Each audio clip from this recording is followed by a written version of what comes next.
Snit, what can you give us a sense of what you've been doing over the last 2 days, and do you feel like that's allowed your team to stay fresh or ready for Monday's game? Yeah, well, we've worked out both days. We've been playing sim games. Getting some. The day after we clinched, it was, you know, we had guys throw and guys faced a lot of hitters and yesterday and so it's kind of the same thing we did before. I mean, there wasn't any downtime. I mean, we worked out and got the guys out of the hotel and actually got a lot done. Dave?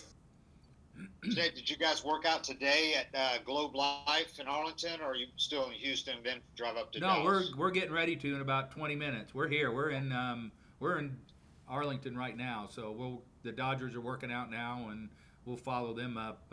We're scheduled at 7:45.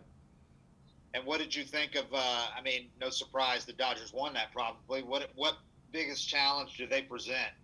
Well, I mean, it's just it's a complete club. It seems like they're not as much a platoon club as they were the last time we saw them in the playoffs. It's just a very experienced veteran team. They don't beat themselves. It's just a solid club. Ron? Hey, Snit, what have you heard about this new big ballpark in Arlington, as you guys haven't played there yet? No, I went out, saw for about 5 minutes when we first got here, and if you look at the overlays between our ballpark at home and here, there's not a huge difference. There's some they don't have it gets a little deeper in right field, but there's a spot in right center field that's kind of quirky. Everybody said it's an honest park. I mean, it doesn't sound like the ball's just flying out or anything like that. So, we'll see. Like I say, I was anxious to get out there and, let the guys take balls off the bat and get on the dirt and field some grounders and things like that. So, we got two workouts, so that'll be good. Well, 2 years ago when you guys matched up against the Dodgers, it felt like maybe you weren't quite there. Do you feel like you have your equals right now, and maybe even your offenses are very similar? Yeah, no, I thought when we faced them the last time, and I said afterwards we weren't as strong as they were. We've made a lot of progress in that regard, and I think we're a better club now. We're more well-rounded. We're stronger. We're a stronger team than we were 2 years ago. Our offense, the total, the bullpen, what we've seen out of the young starters is pretty good too. So, we feel again that we're a lot better club than we were 2 years ago. Back to you, Scott. Snit, I wanted to talk to you about the leadoff hitters. You got Betts and Acuna. I mean, two dynamic MVP candidates. So first off, just wanted to get your take on how annoying it is for your team to face someone like Betts and for everyone else to face someone like Acuna who can burn you in so many different ways to start a game. No, I know. I mean, Mookie Betts has been an elite player for a long time. I mean, it's two pretty good leadoff guys, in the game. Kind of shows where our game's going, compared to what leadoff hitters used to look like. And now, you look at two guys like that, like you say, that the skill sets are unbelievable. They're guys that can beat you with their legs. They can beat you on defense. Obviously, the impact that they can have offensively, and that's two really talented players. And then my second part is, why do you think both of them thrive so much specifically in leadoff? Both of them are similar in that they've tried other spots. Yeah, it's a mindset. The Acuna story. It's that hitting is a mindset. Where you hit in the lineup is a big deal to a lot of guys. You hit the wrong guy fourth, and they can't handle that yoke. And some guys it's amazing. I know that sometimes guys profile, but there's a lot to do. Hitting's a lot of mental, and where guys feel good, And I know Ronald feels good leading off, and I'm sure Mookie does too. And it's all about a mindset, I think. Allison. Hey, Snit, changing it up just a little bit. Your son, Troy, is the hitting coach for the Astros, and they're in the ALCS, and they're going tomorrow, and then you're in the NLCS. So just, I guess, how cool is it to, father, son, to both be in the championship series, and will you be able to watch any of that game? Yeah, probably a little bit. No, it is. It's a really neat thing to have going on in our family, and like I said before, I'm very proud of what he's done and where he is, and it's special. It's just that things like that don't happen all the time, and the fact that he's in his second ALCS in the 2 years that he's been a major league coach. And I told him last year, it's like it's just not supposed to be that easy. It took me 44 or 5 years to get there. So but it's special. Like I said, I'm very proud of him. Our family is, and it's good for our family to have that happening. Jared. Hey, Brian. So your team obviously had incredible amounts of success against very high velocity, that like 97 and up. I think you were the best in baseball with those kinds of pitches.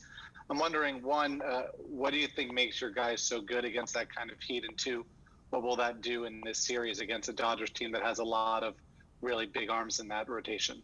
Yeah, no, it's just they're aggressive hitters. I mean, they hit off the fastball. I mean, that's the game to me is it's played off the fastball, and we just so happen to have, we run a lot of guys at you that have had success hitting the fastball. Not to say they're not good overall hitters. I mean, they hit. I mean, I know you look at what Travis d'Arnaud did to get some breaking balls in that last series, and a guy like Freddie and Azuna too. I mean, they're good hitters, and with the ability to hit an above average fastball. Dave. Snit, if anybody was just looking at from the outside, wasn't aware of the details, and they saw that you're starting two of your first three starters are rookies, they might be taken aback. But how unusual is it, and how comfortable do you feel with those two guys at this point? Well, I feel very comfortable. I don't have any other choice. That's what we got going on here, and they're pitching really good. So I feel good. What a great opportunity I think this is for these young guys, and they've all, like I said, you can't replicate this.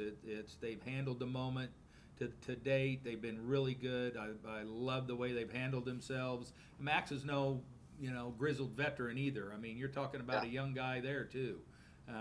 A young starter. So we have three young starters that are cutting their teeth in the postseason, and so far they've all been really, really good. So I'm excited. I'm excited about watching all three of them pitch.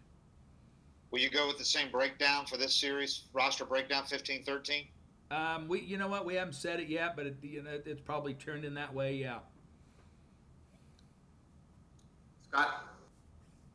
Snit, what do you think the fan experience is going to be like? These guys haven't played for fans all season long. How are you feeling personally? I don't know. I guess it's going to be as different as not having them. Maybe I don't know where they're going to put them.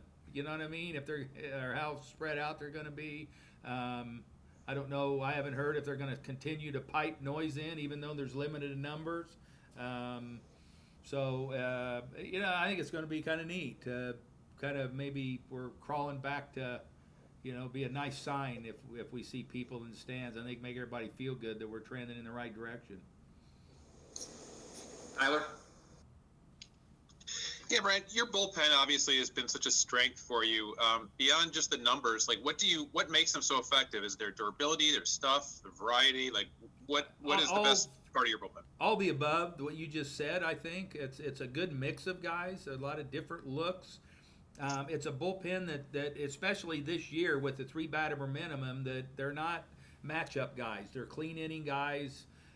You look for runs obviously with a couple of them, but they're all guys that get both sides out. They are, as evidenced in all the work that they had to do over the last 2.5 months. They're very durable. I think we've done a really good job of spreading the whole thing out with these guys, and it's a good collective group. I mean, and to take it a step further, it's a group of guys that really, you look at makeup and if you see like some of the sim games we have, and if there's a reliever pitch and the rest of them are behind the screen watching, and they talk, they root for each other.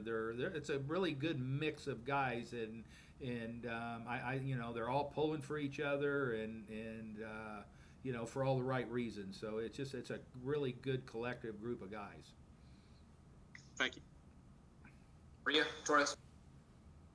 Brian, I understand that your team had attempted to acquire d'Arnaud in the past, so I imagine seeing his success this year maybe doesn't come as much of a surprise, but is it gratifying to see him emerge, and especially considering his career trajectory before mid-2019? Travis, you said? Yeah, I've seen him from across the diamond I haven't seen him a whole lot because he was always, he had the Tommy John and was rehabbing injuries. I always liked him when he played. I love the athleticism. I love a catcher that's built like he is. It doesn't expend a lot of energy catching. And be honest with you, till you live with a guy and you see him every day, you don't really appreciate him. And Travis is just like he's fit in here from the first day of regular spring training, and divested himself in our young pitching staff and our pitching staff as a whole, and has played really, really well. I mean, he's done a really good job, and I think we're very fortunate to have him. What do you think the pitching staff appreciates in him? You know what? I think I think he brings instant credibility. He's been in this arena before. I mean, he's caught World Series games. He's seen a couple of the really fine young pitchers come up, and that he caught with the Mets, and he's been there, so he's got a lot of game experience in this arena that he can share with those guys, and they trust him, and I think they respect him too. Thank you. Mike.